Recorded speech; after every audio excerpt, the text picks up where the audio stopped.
Hello, everybody. Welcome in the Encyclopedia channel. What does it mean for this world to be the best possible world, even with the obvious existence of evil? Leibniz and Voltaire weigh in. Is this world the best possible world? Some would argue that it's because God, as a perfect being, created it. However, some have tried to refute this thesis, proving that the world is full of imperfection.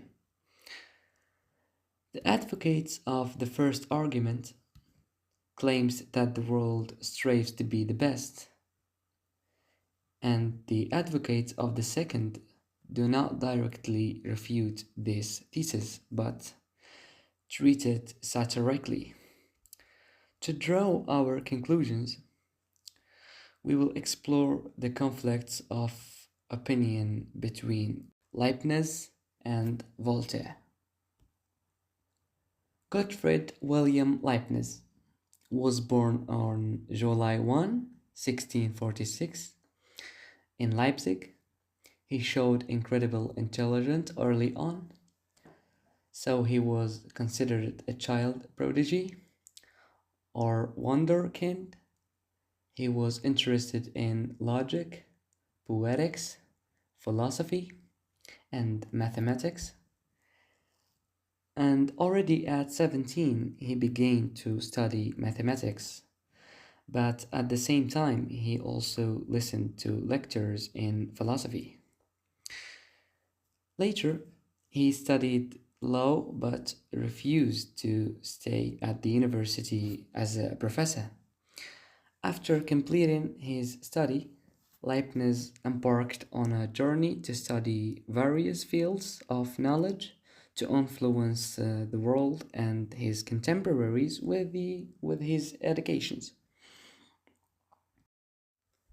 Leibniz wrote a lot, but he didn't present his philosophical system in several systematic works, like other rationalists, like Descartes and Spinoza. He expressed his ideas mostly through articles in various magazines and correspondence with famous scientists. But he did publish several books. One large systematic work concerns optimism and theodicy and is called Essay of Theodicy on the Goodness of God, the Freedom of Free Men and the Origin of Evil. He wrote another one called New Essays on Human Understanding, in which he opposed Locke's ideas. However, due to Locke's death, he didn't want to publish it. The work was not published until 50 years after Leibniz's death. By the way, Leibniz coined the term theodicy from the Greek words theos, which means God, and dik, which means justice. In a way, Leibniz's goal of philosophy is to find peace in human consciousness.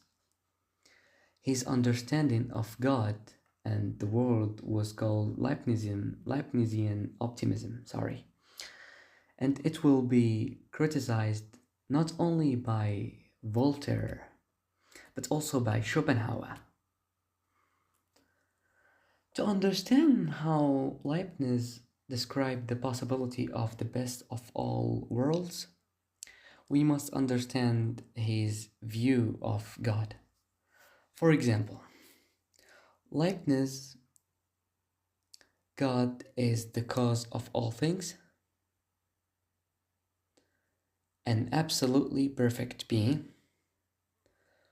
The philosopher describes him as a skilled architect who makes the best possible use of what is available to him for his creation.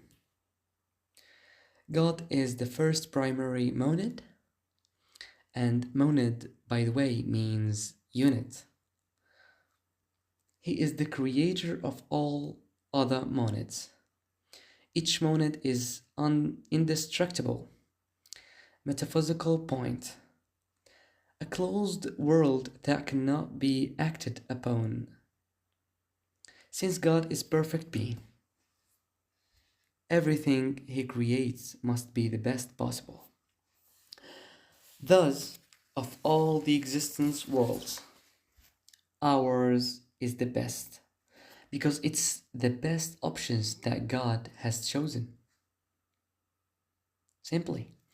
Therefore, his choice is by no means accidental. This is how the argument flows. God is omnipotent and omniscient and omnibenevolent. Second, God created the existent world, and he could have created a different world or none at all, which means there are other possible worlds. And he knew which possible world was the best and was able to create it. And because he was omnibenevolent, he chose to create that world. Therefore, the existence world is the best of all possible worlds. Of course, as you can guess, the question arose. If this world is the best of all possible worlds, where does evil came from? Specifically, Leibniz's answer to this question is known as the Leibnizian optimism. Leibniz separates three types of evil.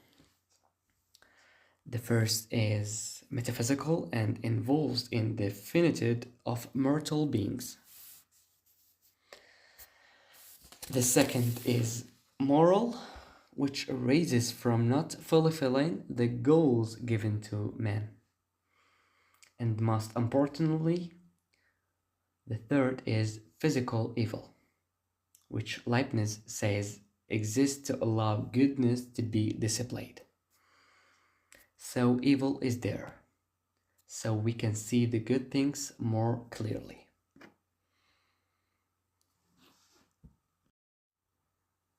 In the other hand,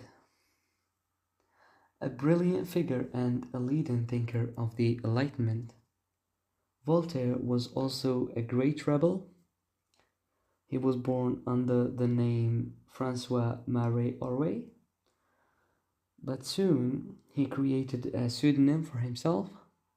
Unlike Leibniz, he was born into a wealthy family in Paris in 1694, and he was a pupil of the Jesuits from an early age.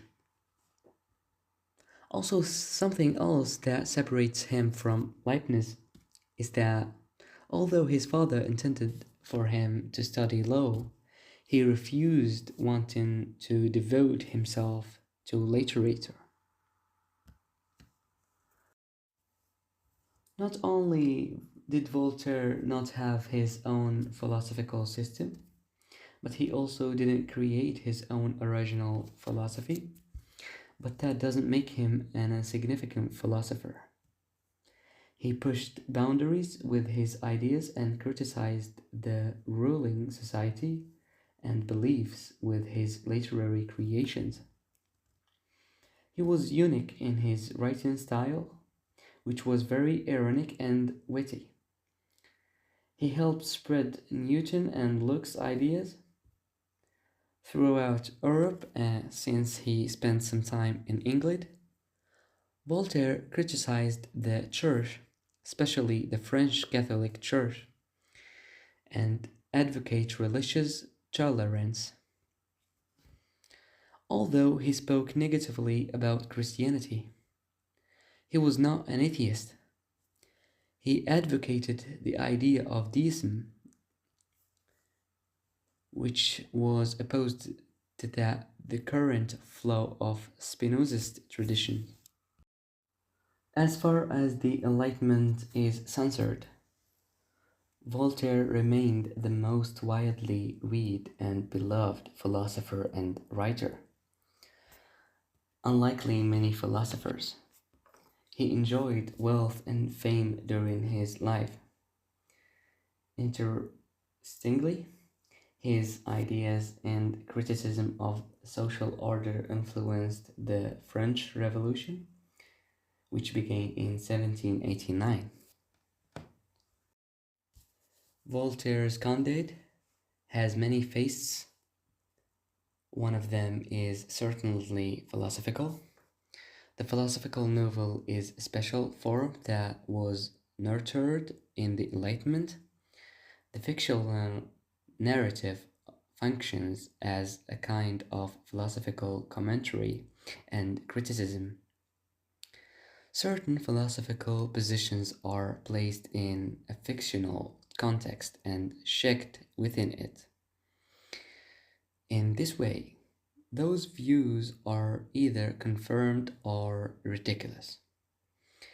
A philosophical novel usually takes the form of parody. We can see Candide as a parody of Leibniz's philosophical assumptions and Leibniz's theodicy in general.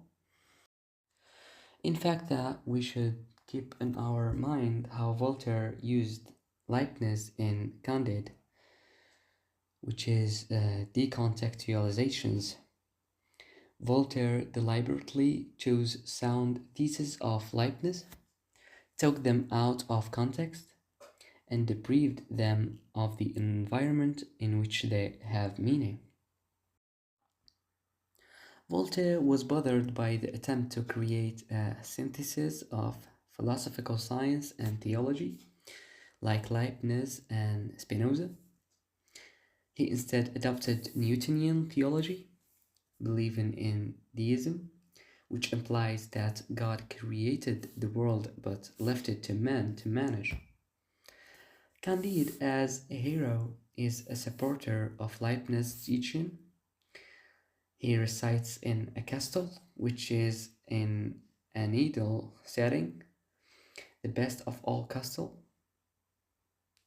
The protagonist is in the position of the ignorant. He is one of who provokes ironic situations in the best way and who, in the context of the collusion with the world, is placed as a kind of absence of knowledge and opinion. However, he is kicked out of that castle and sets out to figure around the world, checking the thesis of the best of all possible worlds along the way. In the 18th century, Portugal was a rich and powerful monarchy with a strong Catholic Church, and it was the center of civilization. The earthquake that hits Lisbon introduces Candide to nature, natural climate, and something beyond human control. It warns of an area affected by supernatural forces. Candide, who started with bookish knowledge of the world through Bengals, he becomes exposed that the world and he observes it. He starts gaining empirical awareness and he goes through many adventures in search of happiness and the utopia from which he was thrown out. And when he questions life, he gets the answer. 100 times I was at the point of killing myself, but still I loved life. This ridiculous foible is perhaps one of our most fatal characteristics. For is there anything more absurd than to wish to carry continually a burden which one can always throw down? To detest existence and yet to cling to one's existence. In brief, to crest the serpent which devours us till he has eaten our very heart. So, what is the message of this piece? At the end of his journey, Candide finds himself with his surviving friends in Turkey, with some kind of peasant who cultivates a garden. The quote at the end sums it all up. Let's cultivate our garden. The message is ambiguous. A garden can represent the human spirit, and the cultivating a garden is a working on the human spirit. It is also a metaphor for activism, working once a lot on this world. Everyone is in the charge of giving their contribution to do what they can. And finally, let us state that the message can be that person should deal with things of this world and not of the world beyond. Thank you for watching.